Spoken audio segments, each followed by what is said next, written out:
മരുന്ന് മേഖല, മരുന്ന് മാഫിയ എന്നൊക്കെ പറഞ്ഞത് ഗ്ലോബൽ ഡീപ്പ് സ്റ്റേറ്റിൻ്റെ ഭാഗമായിട്ടുള്ളൊരു മാഫിയാണ്. നമ്മളാണെങ്കിൽ 140 കോടി ജനത, ഒരു വലിയ മാർക്കറ്റ്, 50 ബില്യൺ, എത്രയാണ്, $50 ബില്യൺ മരുന്നാണ് ഒരു വർഷം ഇന്ത്യക്കാരൻ തിന്നുന്നത്. $50 ബില്യൺ.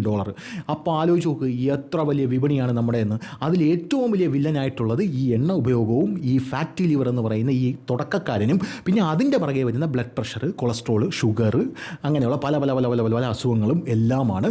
ഇതിൻ്റെ എല്ലാം നേട്ടം കൊയ്യുന്നത് അമേരിക്കയുടെ ഫാർമ ജയൻറ്റുകളും. അതുവഴി അമേരിക്കയുടെ GDP 18% കോൺട്രിബ്യൂട്ട് ചെയ്ത് ശക്തിപ്പെടുത്തുന്നു. അതുകൊണ്ടാണ് വീണ്ടും പറയുന്നു, എണ്ണ ഉപഭോഗം കുറയ്ക്കണം. കുറച്ച് കഴിഞ്ഞ് മോദി കുറച്ച് ഭക്ഷണങ്ങളൊക്കെ മുന്നിലേക്ക് വെച്ചിട്ടുണ്ട്. ആ ഭക്ഷണങ്ങളൊക്കെ എന്ന് പറഞ്ഞാൽ ചീര, പിന്നെ നമ്മുടെ പച്ചക്കറി, പിന്നെ കൂണ്, പിന്നെ അതുമാത്രമല്ല സാധാരണ ഇലക്കറികൾ, കൂടുതൽ വെജിറ്റബിൾസ് ആഡ് ചെയ്യണം എന്നൊക്കെ പുള്ളിക്കാരൻ ഇത് പറയുമ്പോൾ നമുക്ക് യഥാർത്ഥത്തിൽ ഒരു മോട്ടിവേഷൻ ക്ലാസ് എടുക്കുകയാണെന്ന് തോന്നുന്നു. അങ്ങനെയല്ല, അതിൻ്റെ പിന്നിൽ ഒരുപാട് കാര്യങ്ങളുണ്ട്.